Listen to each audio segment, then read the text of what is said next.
Nai-stress o pagod na pagod ka na ba?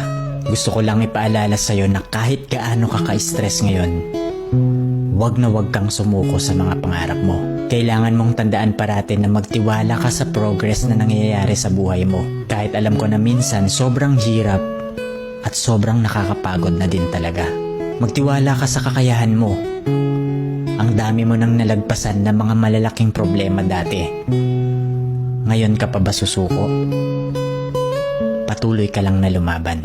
Yung pakiramdam mo ngayon na nahuhuli ka na sa buhay, siguro dahil nakikita mo yung mga kakilala mo o yung mga kaibigan mo, pakonti-konti may na-achieve na sila. Parati mong tandaan na lahat tayo ay may kanya-kanyang timeline sa buhay. Hindi ka nahuhuli at hindi ka rin naman nauuna.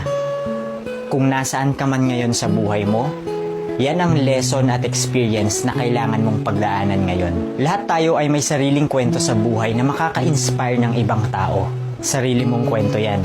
Kaya make sure na sulitin mo ang bawat moment at gawin mong fulfilling ang kwento mo kahit anong mangyari.